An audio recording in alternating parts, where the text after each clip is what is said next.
And yeah, I'm coming to you guys a little later than normal, just because of our snowy conditions here in Delaware.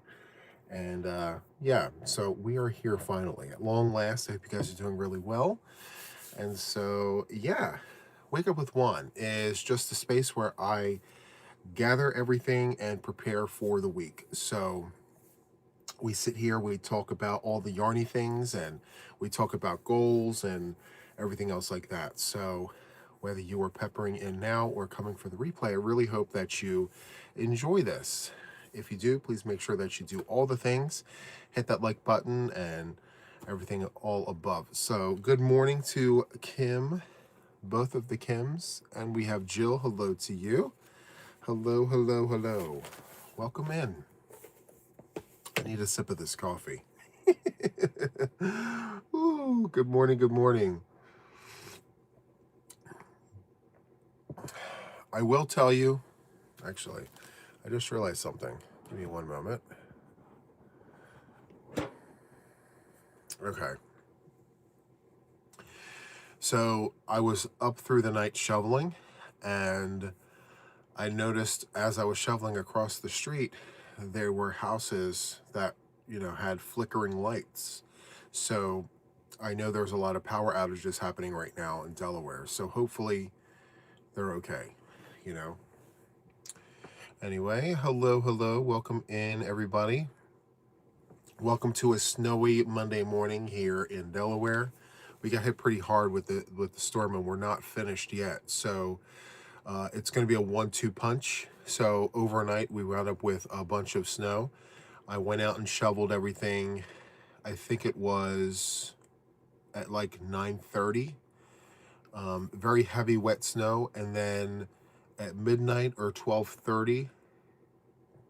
Yeah, 12:30. I went out and shoveled everything again. And I'm playing it smart this time because we're supposed to get up to 18 inches of snow, and I don't want to be the one stuck shoveling 18 inches of snow all at once. So I did it in increments, and I feel very confident that if I continue to do this, I'm going to probably be the only person on the block that has everything perfectly shoveled with no stress. So fingers crossed, everything goes without a hitch. Let me go ahead and pull up the live stream so I can see the comments. Okay, comments are right there. So if you see me gandering over here, I can see all the things. Good morning, Michelle. Welcome in. Do we have... Oh, no. We have a glare. No, no, no, no. We don't like glare for us. Guys, I'm about to wipe the camera down. I hope you guys don't mind. I had the phone with me outside while I was shoveling, and I didn't clear it. So hold on one second, okay? Close your eyes. All right, here we go. 1, 2, 3. Okay. Are we clear? We should be. No, we're still with the glare. Darn it. I'm sorry, guys. I don't know what's happening. I'm trying to think, what can I do to fix that? Is it bad?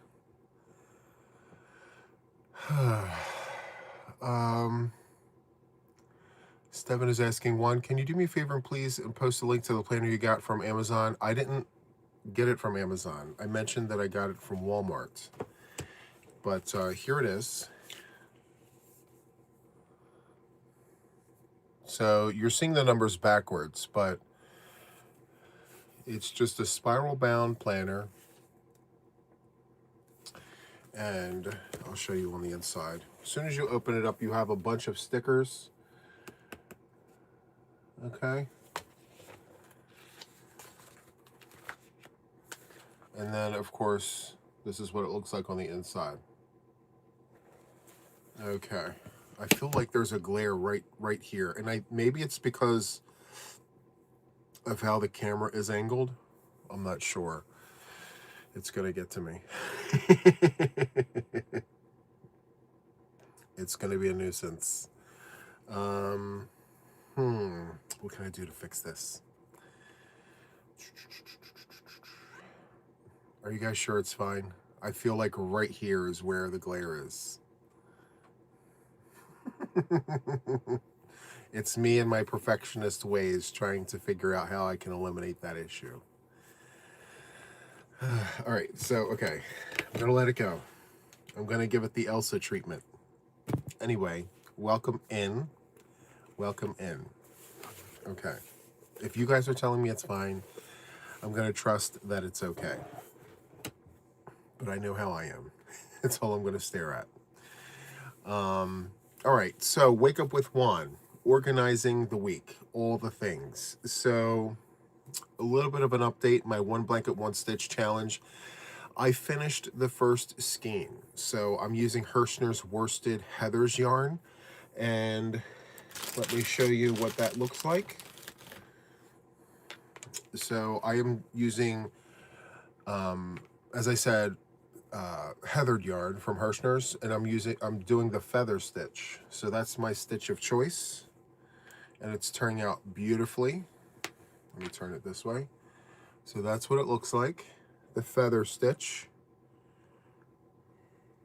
Absolutely gorgeous, and I have it folded 4 times over, so it's pretty long. And I have stitch markers marking the beginning and the end of each row because I want to make sure that it's perfectly straight. And as you can see, it's perfectly straight. So yeah, love that. The feather stitch. And so it works up really nice, any even number. Hi Robin, welcome in. Thank you for being here. Hello, hello. So this is the feather, and this is all one skein right here, with this being what I have left. It wasn't enough to go fully, the full distance across.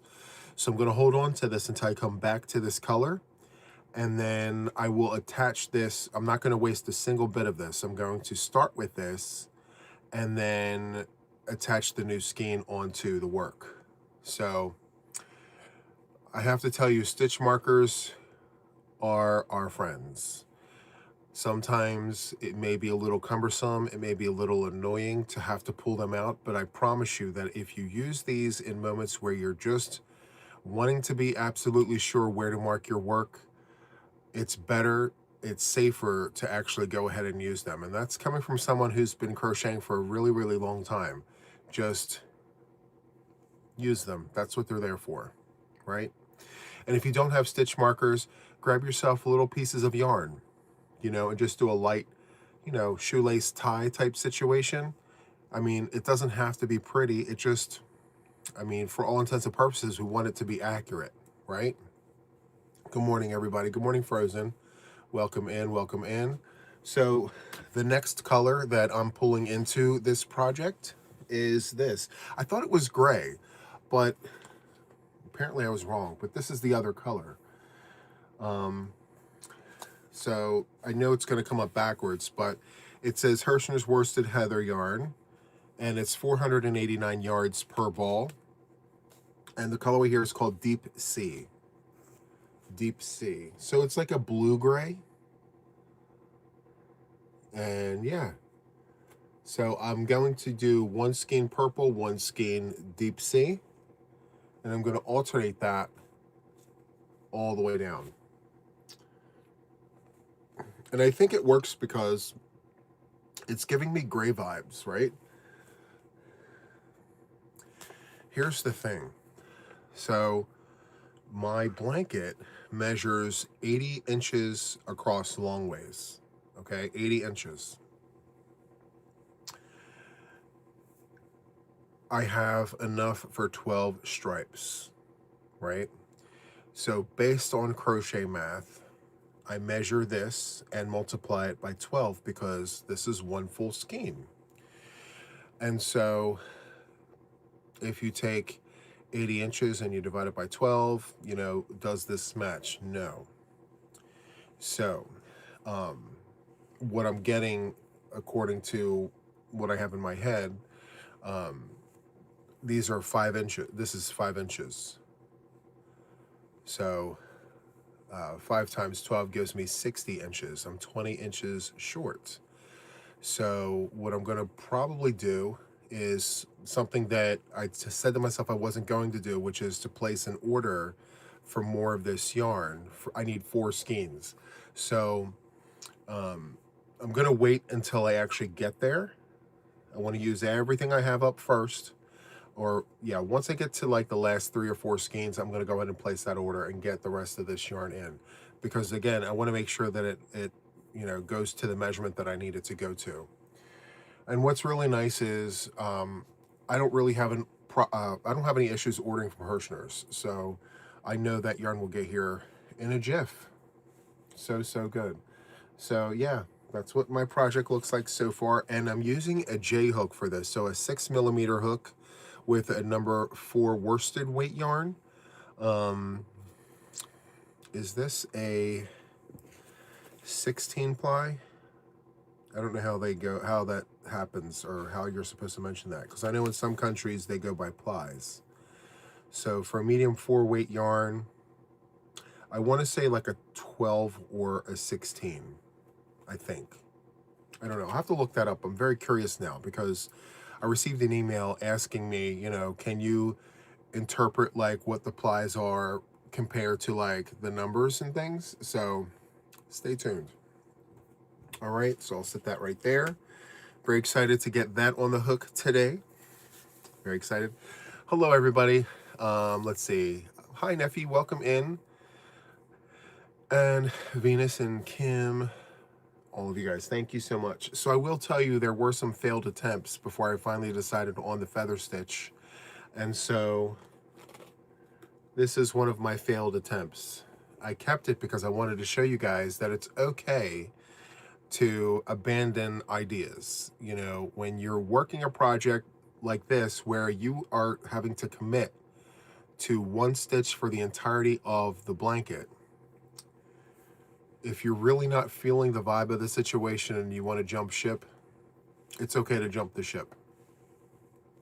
I say it's okay so long as you're resourceful.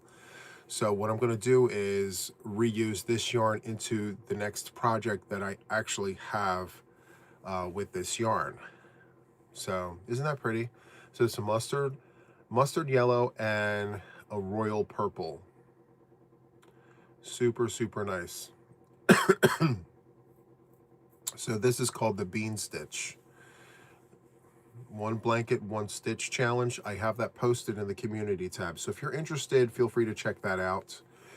It's literally a project where it began with my sister's challenge. She really wanted me to do a blanket with a 4mm hook, all single crochets, English terms. Back and forth, queen size, bottom to top. Because she knows I have the yarn to do it. She said, just go ahead and do it. And I said no. So, I mean, I have a touch of ADD. Actually, it's more than a touch. I have a problem staying focused with one thing at a time, So anyway, I made the decision to take matters into my own hands and make my own challenge. So I can stick to the same stitch from beginning to end. For me, it's successful so long as I have the choice in my color work. So yeah, check out all of that. So I'm going to pull this out, and I'm going to use this yarn for the next one. So I have 2 of them going, 1 blanket, 1 stitch. So I have the feather stitch for the first one. For the next one, I have my perfectly squared granny square, but I'm doing it in a way where I'm changing colors every 3 rounds. So let me show you that.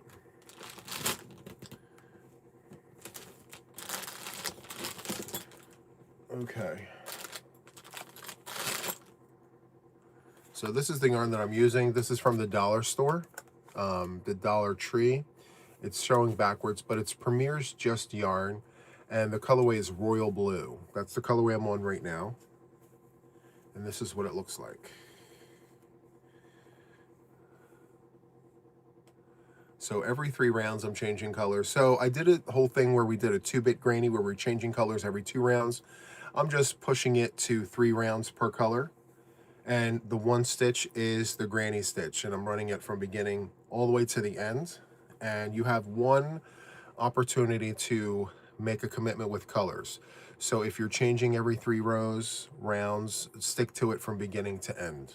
If you're going to do it random, keep it random from beginning to end, you know? So it's super, super nice. And I will tell you that half double crochet join at the end of the round is such a game changer. And if you're interested in learning how to do this, where you're using a half double crochet join to finish out the round, check out my tutorial. I do have that. I just, my mind wandered for a second. So let's just wrap this up. And I want to talk about, I'm looking around for my other projects. I want to talk about organization with whips. Now, it's a topic that so many of us discuss and we talk about at great length. I want to talk about this. So I know for me, I always put projects on the hook, but I fail to put it into this book. And this is supposed to be a knitting and crochet journal. And so when I talk about my projects, you know, a lot of the long-term projects, I usually forget when I start them. You know, what day did I start the project? What modifications did I make in the very beginning? Did I change hooks at all? You know, these are questions that I ask myself as I work my projects, but I fail to remember. So that's why I have this to begin with. And so to hold myself accountable to being better to use this, I think what I'm going to do is just have it out and open and visible, to start using. So let me flip and show you what a page looks like. So this is what one of the pages looks like. And so at the top here, we've got project, recipient, is it going to anybody? It says the date you started it, the date you finished it, the pattern, the source, where did you get your inspiration, even if it's you. It's a lot of detail-oriented information here. So the yarn you used, what was the brand, what was the color, was there a dye lot, how much yarn did you use, and any additional yarn notes. And then down here, needles and hooks used. That's a huge one because a lot of times we forget like what hook we used when we started our projects and everything. So yeah, that's really important. And then also the gauge. So especially for knitting projects, did you get gauge? What size did you use to get to the gauge that the pattern's asking you to get to? And then additional project notes here down at the bottom. And then of course, if you want to add a sample, you can see the scissors here. You can cut a piece or two of your yarn and just tape it over the sheet as such. And then on the back, there's another part here and additional notes. Any modifications that you make to the pattern, anything that stands out along your journey from beginning to end, anything you want to notate, you want to put all of that here.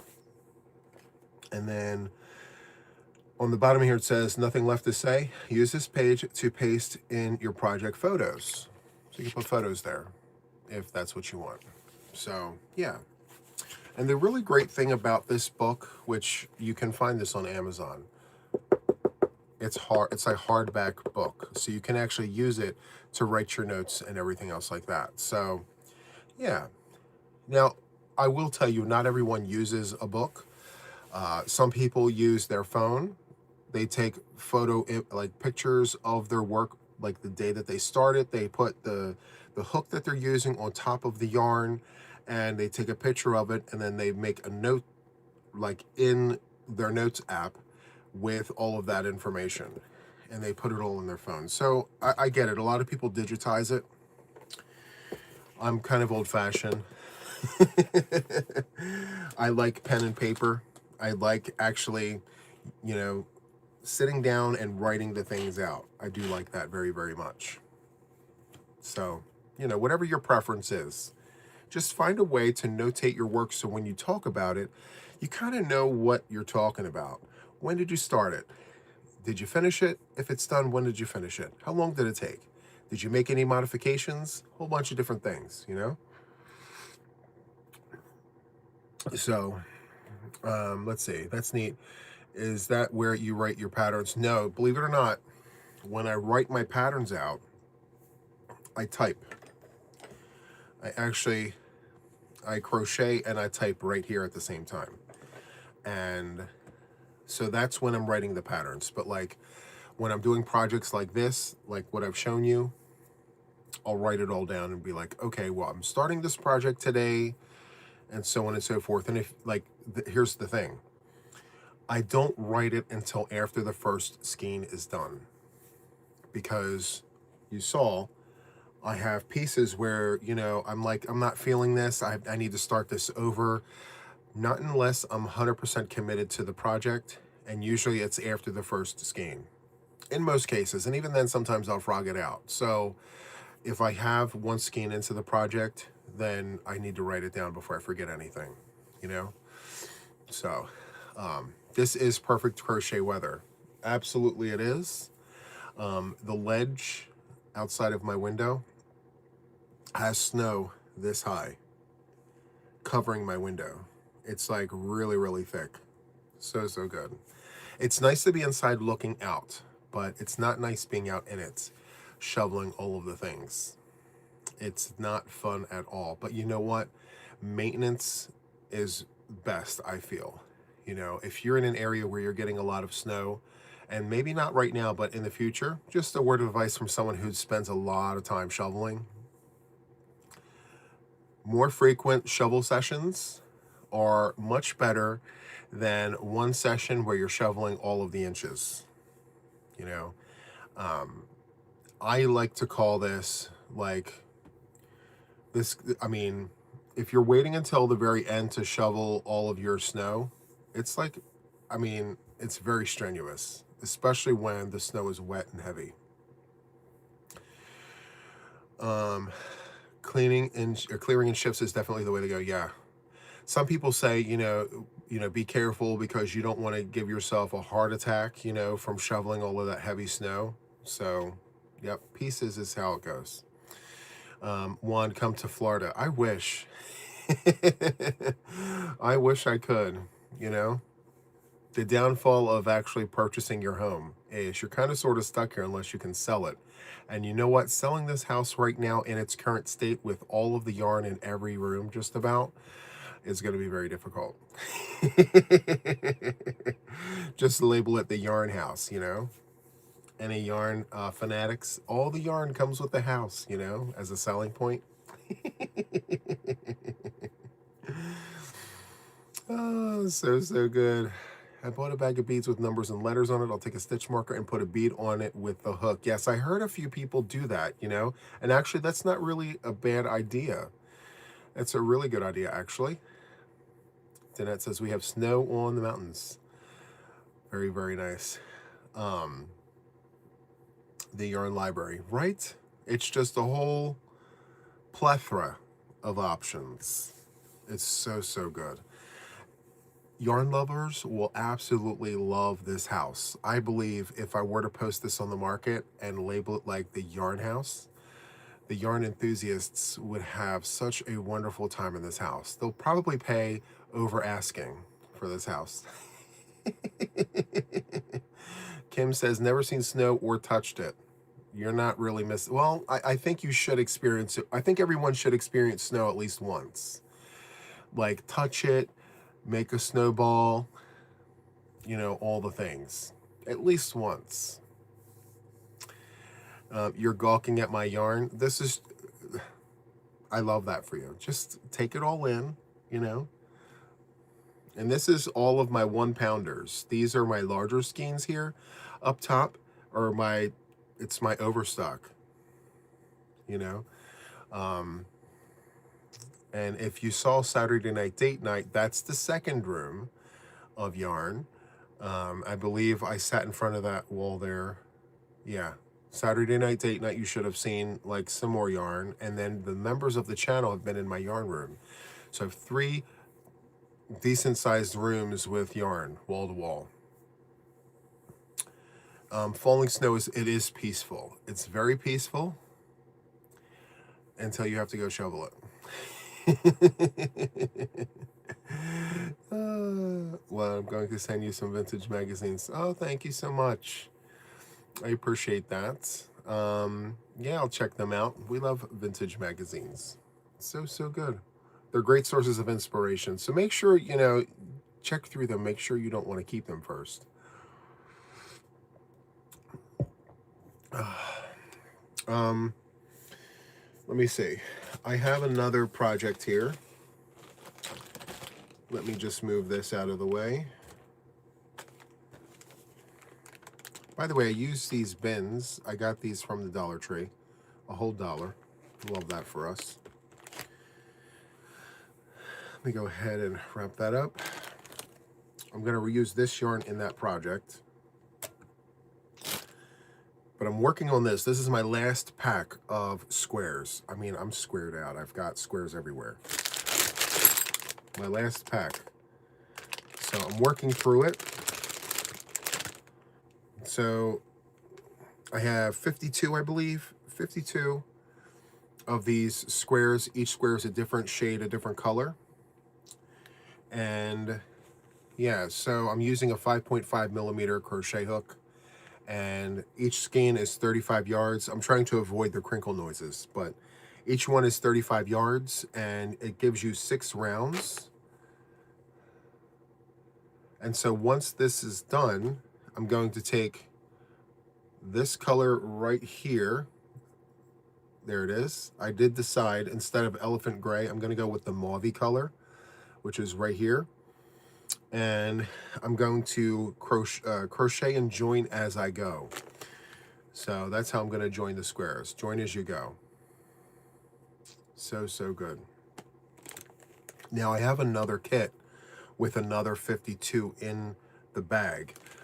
I am making a conscious decision to not use that bag in this project, but I'm going to pull some of those colors to make my 64. So I want to do 8 across and 8 down. 8 times 8 is 64.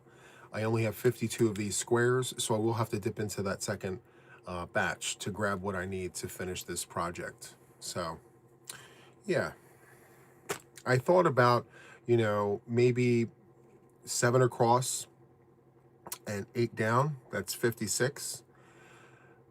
These are 52, so I would only need 4 colors.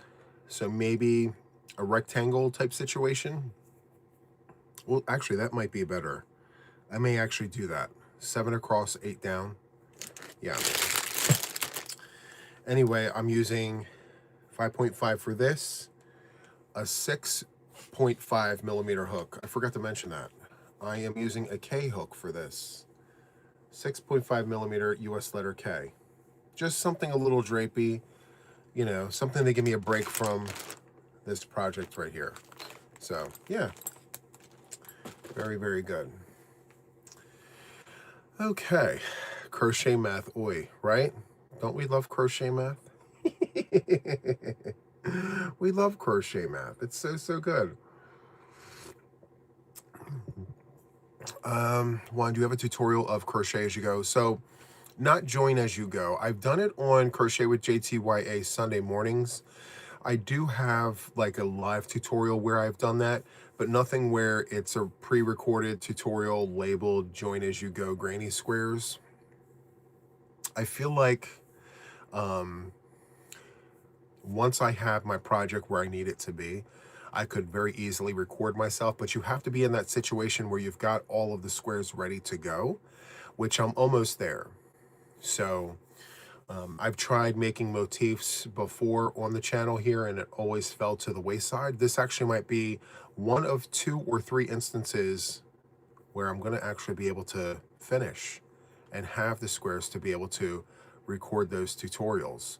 So yeah, I will definitely show you guys how to join as you go because it really is easy. It's just one of those situations where you have to get used to working the yarn in a different way. It's not common, I mean, once you get used to it, it's fine. But if you're not used to it, it may feel a little awkward. But once you get it, it is pretty easy. And you're going to want to do it to all your projects, believe it or not. Because it's just that easy. So yeah, love that. Yeah, it is very easy. It is very easy to join as you go. Again, you just have to get used to working your hook a little differently. But once you get used to the rhythm of how to do it, you're going to be like, oh my goodness, how have I not been doing this already? Because it really is easy. So, yeah.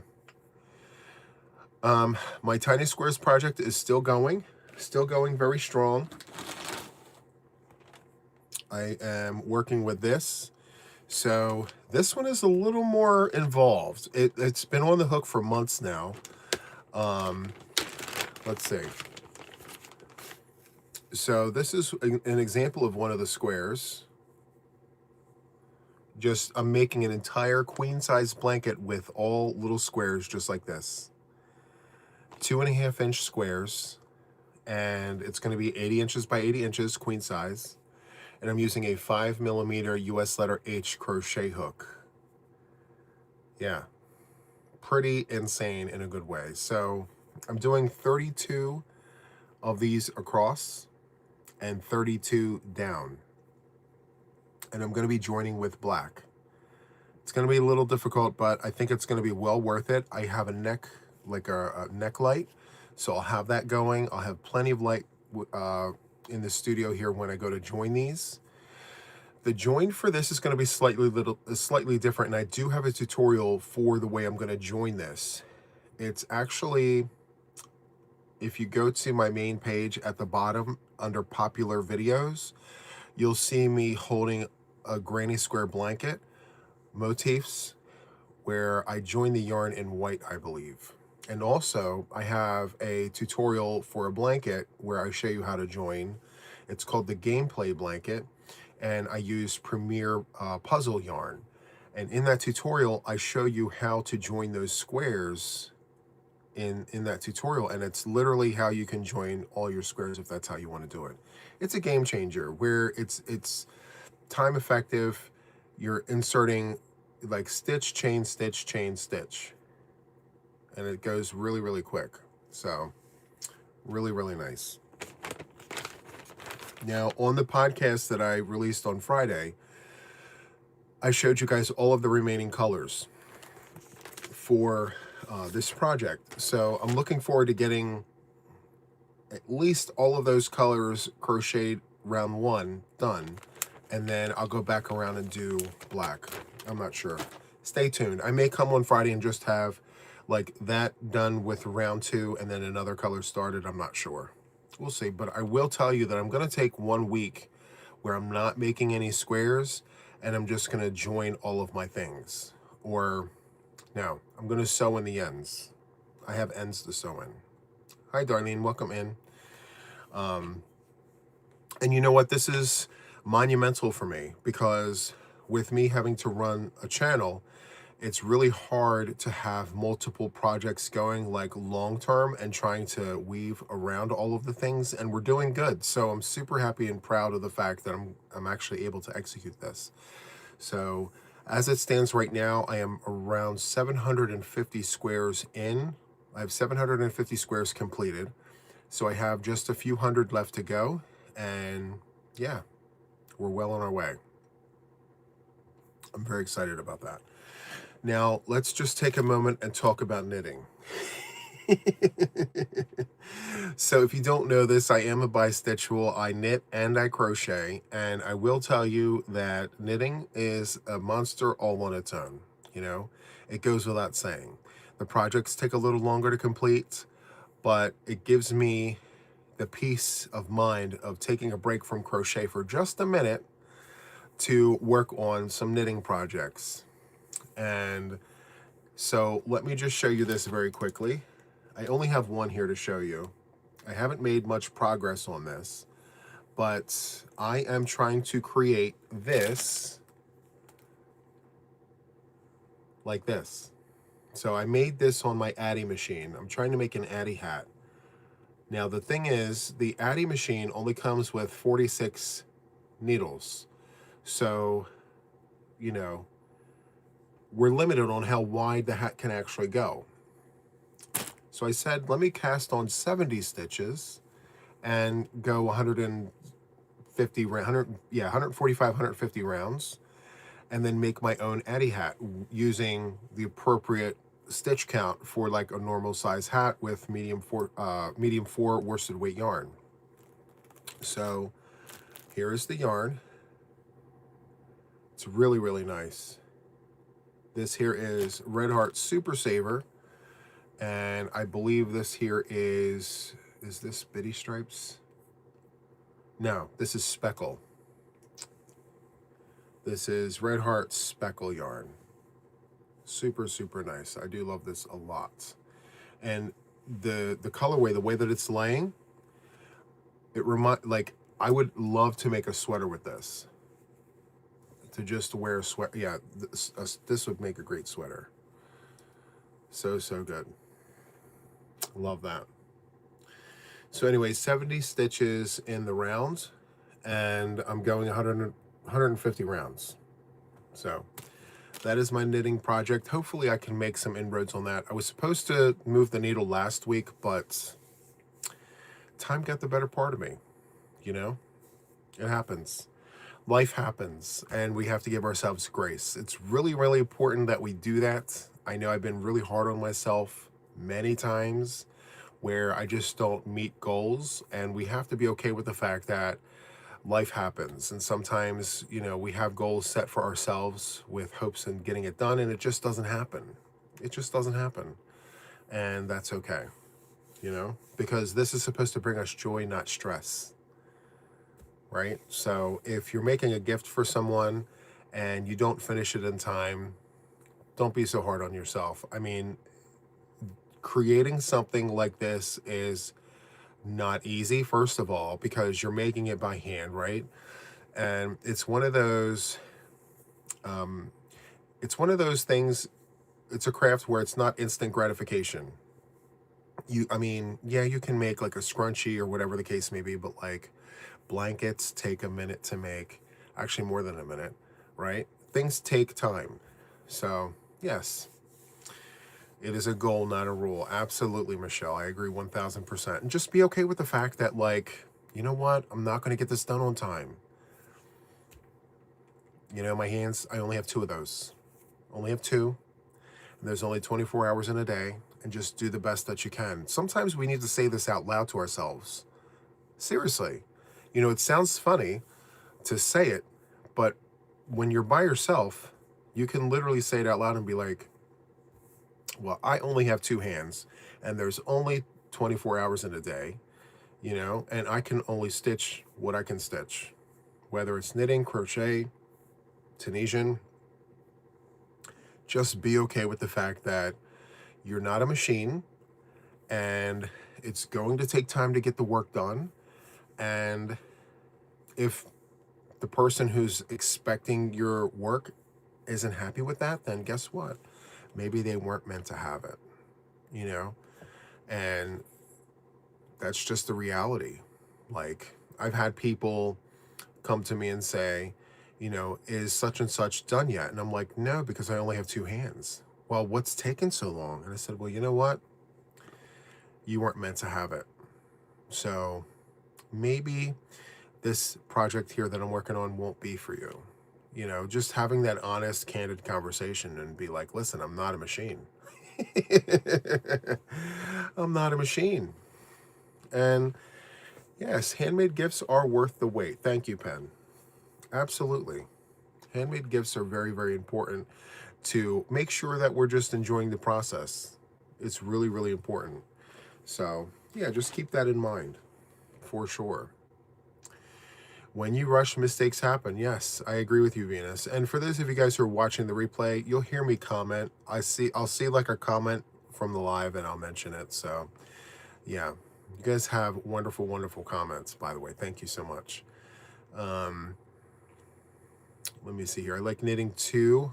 Candy Keith says, I like to knit socks. I have found Karen Simply Soft makes a bigger hat on my knitting machine. It's a looser weight. Yes, a lot of people shout from the rooftops.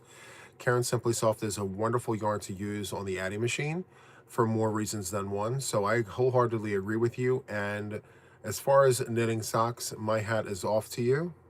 I have tried knitting socks, I've tried crocheting socks, and I haven't given up yet. But I do believe that is like a whole chapter all on its own.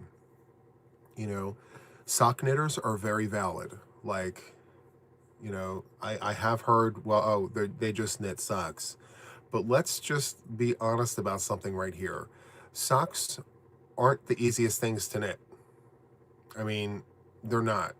And it requires patience, tenacity, and, you know, a bunch of other words, because I've tried it. You know, I've tried pulling that sock yarn and those itty bitty needles with, I mean, they're so little and all the things. So my hat's off to the sock knitters. My socks are off to the sock knitters.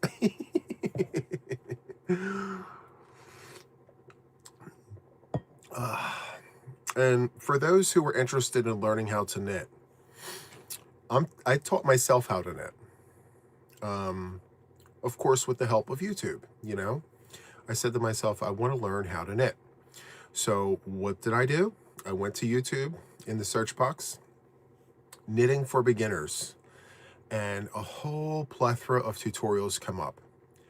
And you can do the same thing for crochet. So if you're watching me and you don't know how to crochet, maybe you're a knitter and you want to know how to crochet, same thing, you know, how to crochet for beginners. And a whole bunch of different tutorials will come up. And this is what I'm going to tell you. Don't watch just one tutorial and say, okay, I'm going to try it right now with this one tutorial. No, false. Don't do that.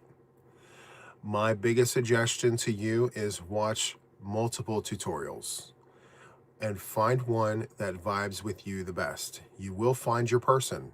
Just keep watching those videos. You know, it may seem redundant, it may seem like you're running a hamster wheel, but I promise you, if you keep watching the tutorial videos, you will find someone who you vibe with in tutorials. Because sometimes people watching tutorials, you know, they connect with people who perhaps are more detailed in their description on their step-by-step process. Some people vibe with those who don't do that. You know, just show me. Quit talking so much. Just show me what you're wanting to show me so that I can do what I need to do. So there are different types of learners. You have visual learners. You have auditory learners. You have people who need everything written down. So there's different learning styles. And so with tutorialists, it's the same thing. We're all showing you how to do it, but there are different tutorialists out there who go into greater detail, greater depth, and there are ones who do not give you any detail. It's completely silent. So watch multiple tutorials and figure out which one works best for you. And once that happens, you embark on your journey and you learn. So yeah. Let's see. Yes, find the teacher that's right for you. Because listen, the world of YouTube, okay, and not just fiber arts, but YouTube in general, I look at it like a school, you know, and in this school, we have a department called fiber arts. And in the department of fiber arts, you have many tutorialists from all over the globe. You have, and I've seen, and I'm sure you've seen, you know, tutorialists here in the States, down under, across the pond, in the mountains, in the rivers, in the valleys. They're everywhere. Tutorialists are literally everywhere. And you have tutorialists that go into great detail. You have ones that give you no detail. It's very quiet. You hear music in the background and you're just learning step by step that way. Just find the one that works for you. And here's the thing. With all of these tutorialists, we're all teachers in the fiber arts department. And you may find that each one of us will have a crochet for beginners tutorial. You'll find that each one of us may have how to crochet a granny square tutorial. You know, that's kind of how this works. So, you know, when you find your person, just look through their catalog. I would hope that you would choose a tutorialist that has something that for you to thumb through, a bunch of tutorials, whether it be, all blankets or a plethora of options where it's hats, blankets, scarves, so on and so forth. Just, be sure that you're okay with listening to what they're doing. And here's the greatest piece of advice I'm going to give you when you're looking for a tutorialist. And listen, this goes without saying, take the advice however you want to take it. When you're listening to the tutorialist, pay attention to the words in between the directions. It's very, very important. And what I mean by that is sometimes you'll listen to a tutorialist and you'll follow them and everything else like that. Words matter. If you hear a tutorialist say, well, I'm not going to go into detail with you about that, we're just going to move on. Well, that's a red flag for me. If you hear a tutorialist say, let's just skip over this, we're not going to worry about this. What is really being learned? What is being taught? People who are watching these tutorials want all the steps. If you're going to explain into great detail how things are done, you don't want to hear, let's not do this, or, you should know how to do this. Some tutorialists actually say this in their tutorials. Well, before starting, you should know how to do a double crochet, single crochet, and chain. You should. Where it literally takes just a few seconds to go over that stitch that you're about to replicate on whatever it is that you're showing. Just show people the work anyway, Those are red flags. I highly suggest that if you hear that, keep looking, because you don't want to learn from someone who's not going to show you all the things. That's just, yeah. Take it from someone who used to watch tutorials to learn basic stitches. I used to do this back in the day. I used to be the watcher. I used to watch all the things. And I said to myself, if I ever became a tutorialist, I am not going to be that person that says, you should already know how to do this. We're just going to jump right into this double crochet stitch. So double, double, double. And I understand how that may seem for the experienced crocheters, because I do receive some communication back about that, where they're like, Juan, do you have to show us how to do a double crochet each and every time? And my response every time is the same. Yes. Yes. Yes, I do have to show you how to do a double crochet, because while you may know how to do a double crochet, there may be hundreds of people out there brand new to crochet who have no idea how to do a double crochet, but they really want to make this really cute shawl or scarf or blanket or hat. And why exclude them because you know how to do the stitch? Just fast forward. The luxury of technology, right? Fast forward through that. Leave the content there for people who need it. If you need a play-by-play, there's timestamps in the show notes for most tutorials. Just go to the timestamps. Fast forward. Allow the beginners the opportunity and space to consume the material as we provide it. That's what it's there for, because too often we see tutorials out there that don't have all the things. And it's really important to have all that in there, and sometimes you'll hear me say, for those who are experienced, just bear with me.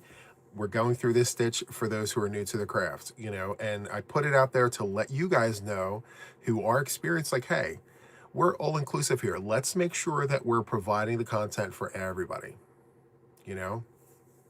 So, step by step, not leaving anything out intentionally, gives the learner the biggest opportunity to actually pick up and retain that material. And I will tell you, the biggest ROI, the return on the investment, is hearing someone say, I learned how to do this because you showed me how. That for me is worth more than its weight, in anything. So if I can take my time and show everyone how to do it, that's great. But I will say this, I am not for everyone. I'm not everyone's cup of tea. And I fully understand that. And, when people come to me and they say, I don't understand, I don't get it, I respond with, well, maybe I am not the tutorialist for you. Keep looking. I wish you the best, because I do try. I try to accommodate as much as I can. But at the end of the day, I'm not for everyone. I hope that I could be, but that's just not real. So, yeah. Um, uh, Thank you, Juan, for that. Some tutorialists don't realize these things. Yeah, it is. It's a very common known thing, you know. I will tell you that um, sometimes when I look back at my work, my tutorials, I look back and I'm like, I could have added this, I could have added that, But I feel like in good faith, if I've given you as much as I could in the moment, then we're good. But if I feel like, and this has happened, where I put out a tutorial, I watched it back and I'm like, wait a minute, I didn't put enough information out there for those who are trying to learn this. Let me take this down. I have taken tutorials down. I'll take it down and I'll re-record it and I'll put it out with the information, all in good faith, of course. So, yeah. And I encourage you guys, again, while it is my hope to have as many people as possible to watch my tutorials, I'd feel better knowing that I said, hey, check out all of the other tutorials as well. If mine is the one that clicks for you, come back, watch all the things. But if I don't click for you, I really hope you learn what it is that you're looking to learn. Because at the end of the day, it's about the craft. It's about trying to expose people to different stitches, different patterns, and give you guys the success that you're looking for in your craft, And that's kind of who you want to be following. You want to be following people who want you to be successful, whether you're watching their tutorials or not, So make sure to follow me.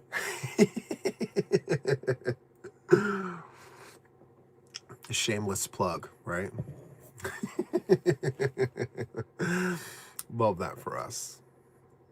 Good morning, guys. Welcome in. Robin, you love Corner to Corner? Yes. We love a good Corner to Corner project. It's so, so good. That is how you build a community. Absolutely. And just another plug. For those of you guys who have TikTok, I do live tutorials and I do viewer requests. So if ever you're wanting to learn a stitch on the fly without the pomp and circumstance of a recorded video, come to the TikTok and say, hey, Juan, can you show us corner to corner really quick? And I can literally show you a corner to corner in like a few minutes. And then you can ask me in the moment, hey, Juan, I didn't understand what you just did there. Can you pull that back and redo that so I can see what you did? I feel that it's really, really effective in teaching someone because, again, it's all about showing you what you need to be successful, It's really important for me as a tutorialist to feel that I've shown you something and you're walking away with something, So, yeah, it's so much fun. Anyway, if you're over there, check me out. I usually go live on Friday nights, 9 o'clock Eastern Standard Time. But if you follow me over there, you will be notified when I go live. However, there are no replays. That's the thing. There are no replay videos. That's just not how TikTok works, unfortunately. So you'll get the notification. If you're able to come. If not, catch the next one. No big deal. Let's see. Having watched a lot of tutorials, I find that you explain more, but not too much more.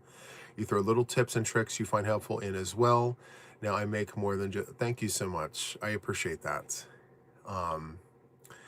Yvette says, I never understood how to do a crochet corner to corner despite years of crocheting until your tutorial. You made it so easy. Thank you so much, Yvette. And I think it's the mnemonic devices. The mnemonic devices. I had to make sure I enunciated that. Mnemonic devices. Just little tips and tricks to help you remember the steps along the way. So when I do my corner to corner tutorial, I talk about climbing stairs. I treat the blocks like a staircase. And I show you like where to attach, like the little jug handles, and I use just little words like that that helps remember, like, okay, I'm climbing the stairs, and so when I climb the stairs, this is what I need to do. I'm at the top of the stairs, so this is what I need to do when I'm at the top. And then I got to turn my work and I have to turn it in such a way that I climb the stairs yet again. And so it's just a whole thing. So yeah, I really like showing you guys those little tips and tricks because I feel like those are the things that you're going to remember in the moment when you're not watching the tutorial. You know, you're not going to need to watch it 24/7 in order to get some of these things. So you're like, okay, I'm climbing the stairs. Juan said when we climb the stairs, we put 3 stitches into this jug handle, and then yeah. So you start talking to yourself, and that's kind of important because it's part of that process. It's really, really good. So yeah. My Oneisms help. Twins in a stitch. Yep. The neighbor upstairs and such. Yeah. I talk about in the basement, you know, 1 row below in the basement. I talk about upstairs neighbors. I talk about next door. Yeah. Those are the little Oneisms. I treat my blankets like an apartment building. So I treat it like an apartment building. So if I'm working a stitch, I talk about next door neighbors when I go this way. And then when I come down here in the basement, and then up here, upstairs neighbors. Yeah. And you'll hear me do that in the tutorial. Twins in the stitch. And then for the granny stitch, it's 3 peas in a pod. 3 double crochets, US terms. 3 double crochets into 1 space. 3 peas in a pod.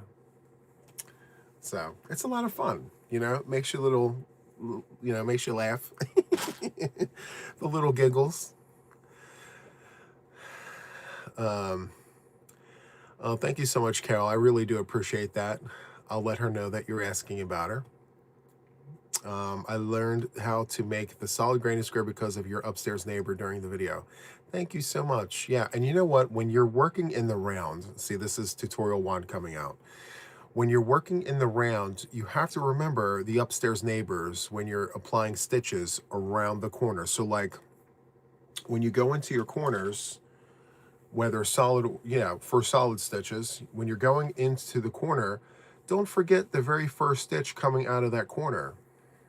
I'll use yellow because it's easier to see. So we do our stitches in the corner, and then a lot of times we forget this first stitch. It needs an upstairs neighbor too, and it helps keep your count straight. So, make sure that you find those hidden stitches, and it's going to keep your work, a lot straighter than you would anticipate. So, yeah. So good.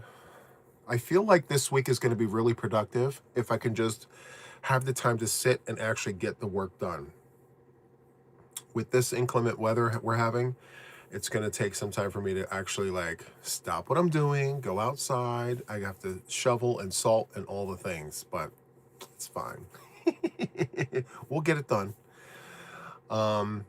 So for this week, the goal for the week is to make progress on my squares, my 2 round squares.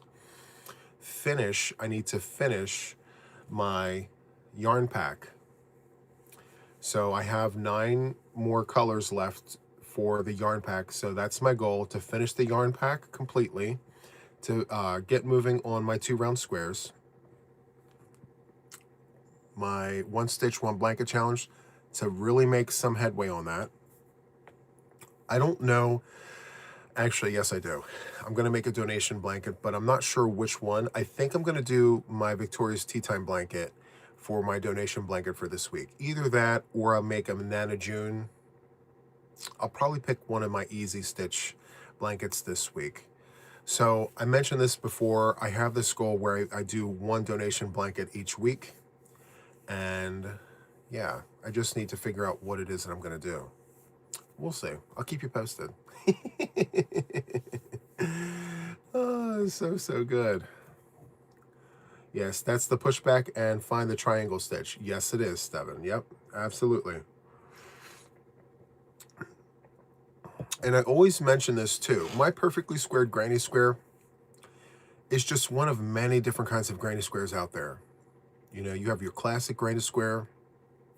You have mine, perfectly squared, where we flip. I just like to look at the fronts and the backs I don't like all one side the front, all the back side the back. I like seeing everything. I like a balance. It gives me a sense of feng shui. It offers a balance, you know? You would have thought that I was a Libra, you know, all about balance and things, but no, I'm a Leo. Anyway, I do like a balance, a good balance, fronts and backs. I like that for me. Anyway, you like to flip your work, Kim? Me too. But there are people who don't, and I get that. And I did a live tutorial for the classic granny square where you stay on one side. And believe it or not, as I was doing that tutorial, I kid you not, I was doing the tutorial showing everyone how to do that classic granny square where you keep everything on one side, and people were in the comments saying, I prefer the other way. Show us how to flip. You know, that whole slipping to the corner and things. And I know that's not everyone. Some people will, you know, jump for joy and be like, yes, I don't have to flip. I love keeping it all on one side. But in that moment, we had a lot of people say, no, let's go back to the way we were doing it. Let's flip. The thing about flipping is, and I get it, the bigger that the project gets, the more difficult it is to actually take all of your work and flip everything over. It becomes cumbersome. It becomes a lot. I completely get that part. You should call it the feng shui square, right? That is a really good way to put it. But it's true, you know? So good. I know, like, when I get to a queen size, perfectly squared granny square, you have to take a few moments and take all of your work and just flip it all over, you know, and then find your corner and get it all situated. But the really good thing about it is you fly, you know, you're putting 3 double crochets into those spaces and you zoom. It goes so fast. Is it best to flip for hexagon cardi? I'm going to say yes, because I like to look at the backs and the fronts of my stitches, you know? I like the way that looks. And yes, when I make the sleeves for the hexicardi, I also flip my work to just keep it consistent. Have I made a hexicardi before? Yes. And I made it both ways, where I kept everything on one side and then I flipped. So, I mean, I've done both ways before. And I prefer flipping. That's just my vibe. Yeah.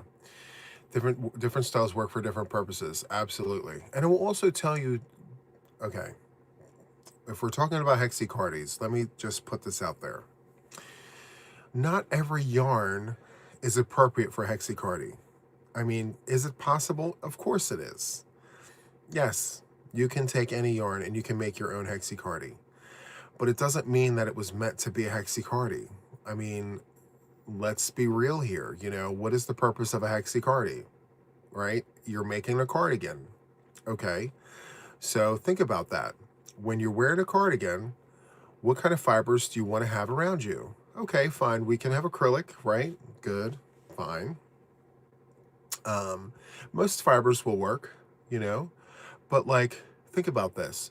Do you want to make, you can make a cardi using a bunch of novelty yarn like chains and ladders and like beadwork and all the things.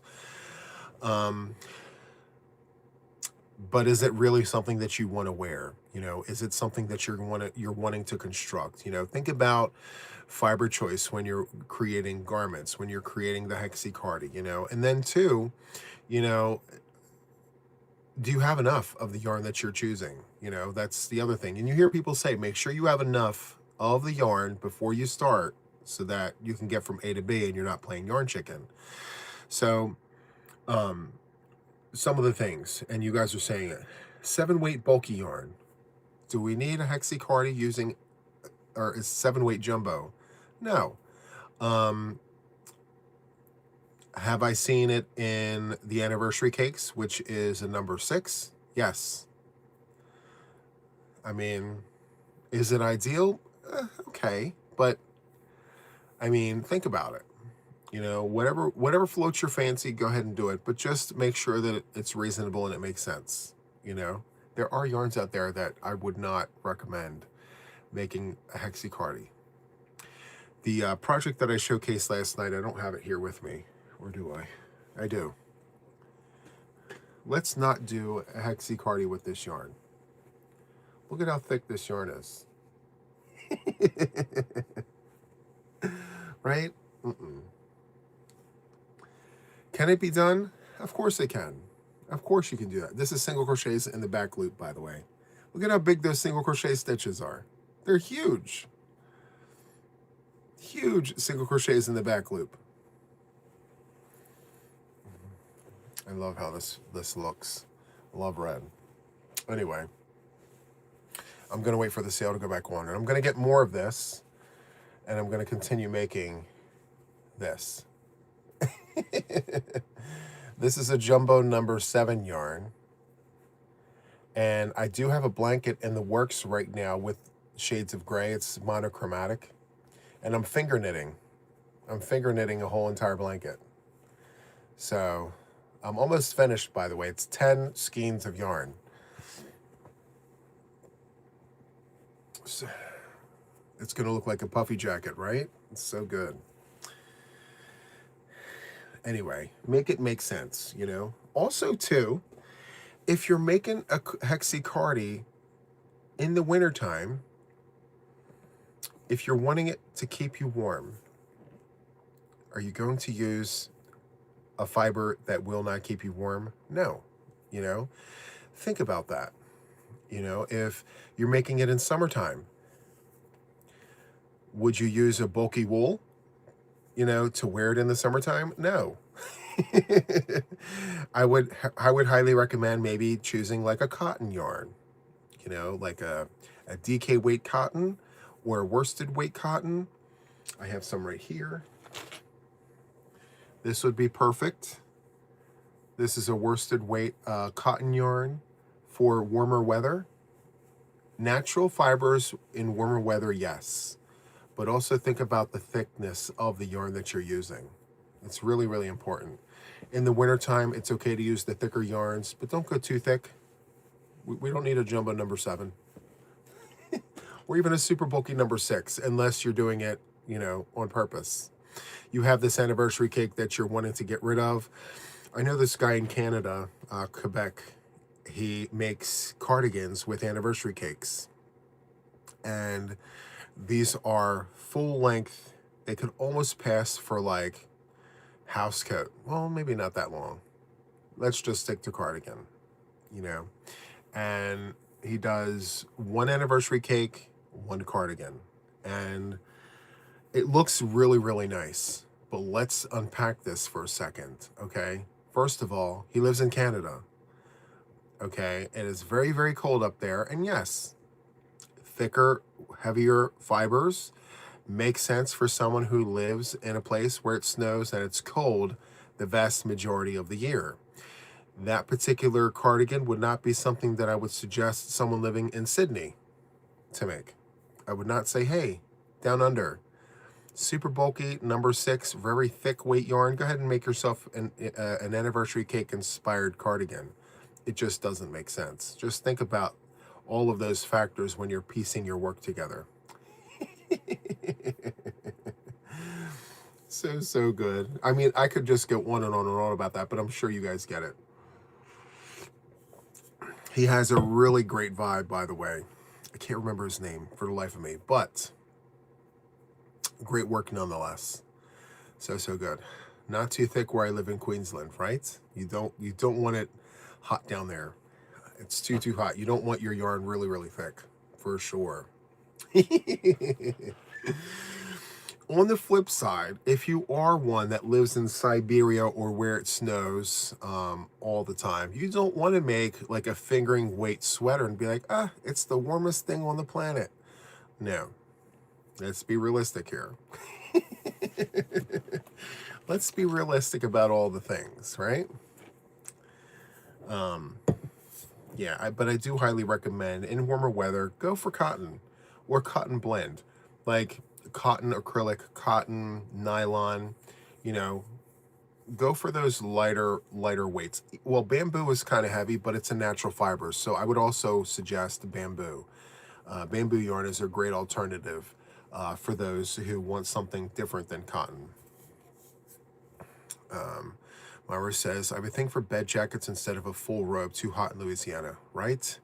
I've been in Louisiana once, okay? And I've, driving down I-10, going into Baton Rouge, just driving in, you can feel it. And I totally get it. Like, the weather that you experience down south in the United States in general, you get the humidity, you get the heat. It's a very different experience. And when you're crocheting, you have to crochet for the weather that you're in. That's just reality. So like down there, I would recommend the same thing I would recommend those who live down under. Bamboo, cotton, DK weight, those sorts of things for sure. So good. And, you heard me say, I've only been to Louisiana once. Only once. It's one of those things where I've gone, I visited, I experienced, and I bid you adieu, and I'll watch it from afar. It is very, very hot down there.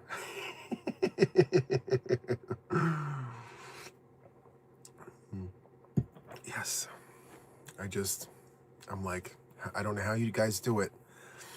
Down in Australia, it's one of my bucket list trips. Like I've always, like even to this day, I want to go to Australia and experience what it's like down there. But I will tell you, like you hear stories about the outback and how hot it is and all the things.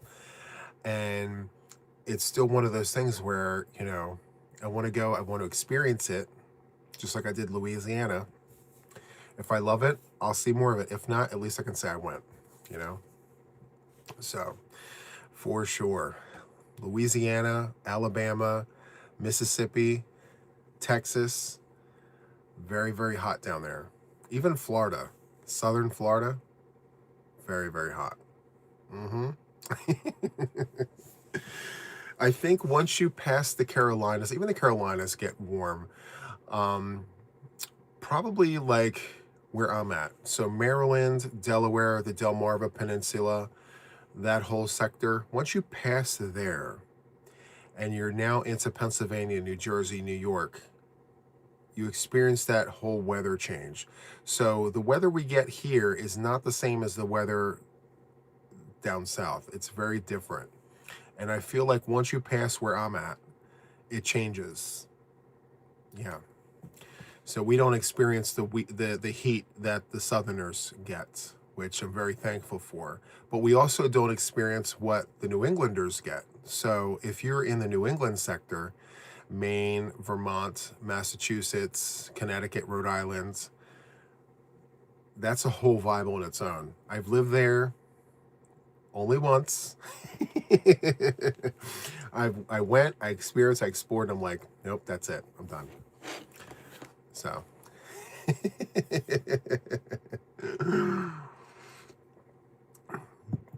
Anyway, I say all this to say, just be mindful of your surroundings when you create things for yourself or for loved ones, wearables more specifically. Just be mindful of the fiber that you're using, whether it's acrylic or otherwise. I think acrylic is very versatile. It doesn't require that you live in one or the other. You can actually, it's pretty universal. It's pretty universal in that way. When you're talking about natural fibers, that's exactly what I mean. Like, pay attention to your surroundings. Think about where you're at and say to yourself, okay, well, I'm here. And so with the weather being the way that it is here, what will work the best? Come to Melbourne, you'll experience 4 seasons in one day. I heard that. I did hear about that. I actually have a personal friend that lives down in Australia. I've known her for almost 20 years, and she tells me about that. Very unpredictable weather down there. Good morning, Michelle from the UK. Thank you so much for tuning in. Appreciate you. Here in Ireland, we get 4 seasons all in one day. Wow, you get that too? Wow. So I don't know what the place is called, but I can tell you that it's in Ireland and there are cliffs and the sea is down below. I don't know what that's called. Maybe it's Scotland. I'm not sure. That's another place that I want to go to, the cliffs. I just want to know what that's like. So good. Ireland is your bucket list trip. It's so beautiful. And I don't know if what we see online or in movies is exactly what it's like over there, but if it is, I definitely want to go. I want to go to the cliffs. I want to have a little picnic on the ledge. Maybe not on the ledge, but near the ledge. Yeah. I definitely want to experience that. I don't even know if picnics are allowed, but if they allow picnics, I want to do a whole thing, put the blanket down, the basket. Yeah. I don't even know what one would eat when you're like having a picnic next to the cliffs. I would love to see Ireland, right? I would just love to be in nature in Ireland. It would be so nice. You see those pictures, right? People actually say, I want to get married up there. I want to, do my vows and all the things. It's a very special place, I hear. So, can I come? Right? Oh, absolutely. Spring and fall, we have 4 seasons in a day. I will tell you, like here in the Delmarva Peninsula, we get all 4 seasons, but they're not equal seasons. So for us, I feel like the spring and the fall seasons are very short-lived. We get long winters and long summers, but very short spring and fall seasons here. And the further north you go, you get more equal seasons, I feel. So yeah. Anyway. Yeah. All right, so let's do a recap for the week. Let me go ahead and do that. Let me pull out the book. Okay. So for today, we have a Whipping It with Juan session later on. I'm going to record that and have it ready for this evening, Eastern Standard Time, of course. And then it's member only Monday. So if you're a member of the channel, we have a members only live tonight. So stay tuned for that.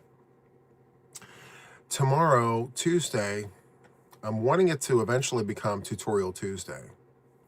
I've been under the weather for quite some time. Hopefully everything holds in its place so that I can actually record a tutorial to release to you guys. So stay tuned for that. Wednesday, we are doing we haven't found a name for that, but midweek live, that's what we're calling it for now. Midweek live for Wednesday, and we're going to showcase our challenges. So we did the whole pulling of, the choices and all of that.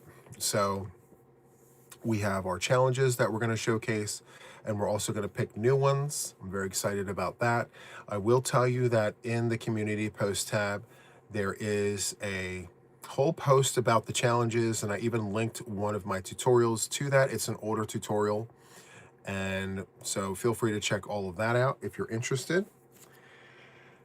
Thursday, again, another day for tutorials. Fingers crossed I'm able to put out tutorials on both of those days. If not, I'll have some other content. Maybe I'll have a tutorial and some content. We'll see. And then Friday, we have podcast episode 123. Now, let's unpack this for just 1 second. So, just this past Friday, I hosted a live stream. We did podcast 122 live. I had a lot of positive feedback about the change in environment where I did the podcast live as opposed to pre-recorded. So I'm still on the fence about that. I expressed my opinion about that on Saturday Night Date Night. Feel free to check that out. I went into length about all of that. So stay tuned. I'm not sure if I'm pre-recording it or if I'm going to go live again. There are benefits to both of those, so stay tuned for that. And then Saturday, as always, it's Saturday night date night. So I have 3 really great opportunities to roll out tutorials throughout the week. And that would be Tuesday, Thursday, and Saturday. So if you wind up, looking for a tutorial on Tuesday, Thursday, or Saturday, and you don't see it, just stay tuned. It'll come. It will come. All right. And then, of course, Sunday, we have our Sunday live. So that pretty much sums up my week. And I will tell you that even though I have everything written down in my book, it doesn't necessarily link me ball and chain to the book. I may deviate. I may have to, because life happens, Life is lifing on this side like it is on your side, and things come up. And so what I have planned here may change. And so, of course, when things change, I'll be sure to communicate that out to you guys and let you know ahead of time. Like, hey, listen, there was a podcast scheduled. I have to change that for whatever reason. Or there was a tutorial I wanted to drop. We're going to move that. I'll be sure to share all of that information with you guys as it happens. All right. So that is the summary for the week. So good.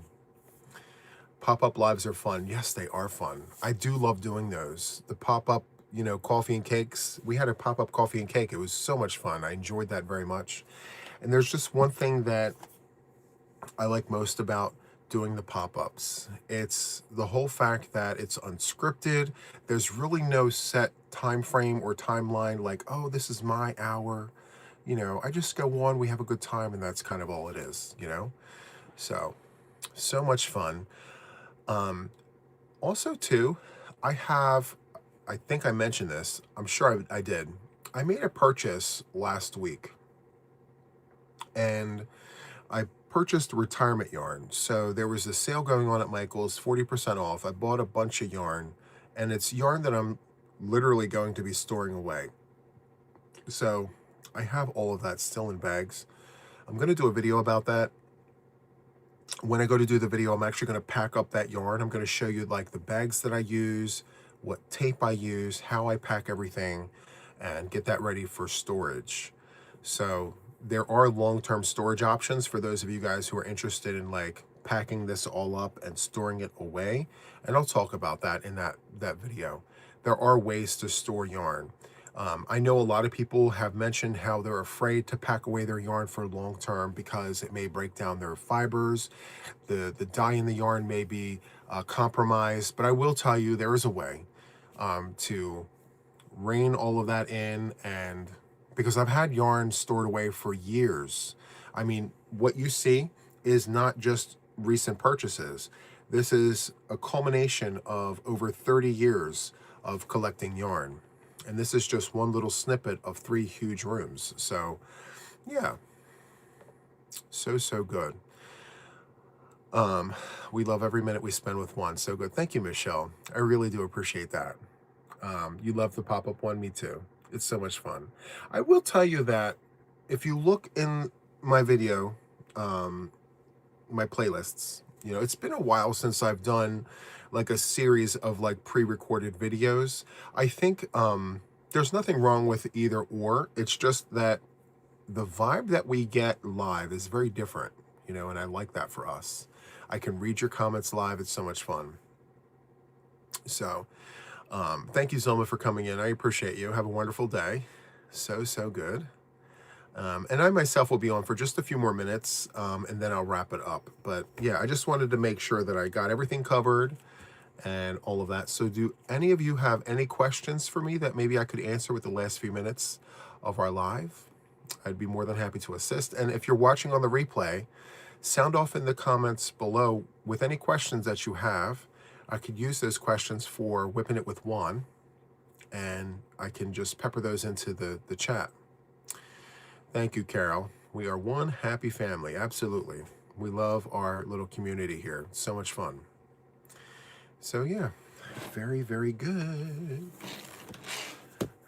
What else did I say? Oh, so please don't forget the replay treat videos. So I'm still waiting. Nobody has responded back to me to claim their prize. and it's very rare. I put out 2 back-to-back videos, one for the members, one for the channel, and no one has reached out to me to claim their prizes yet. Don't know what's happening.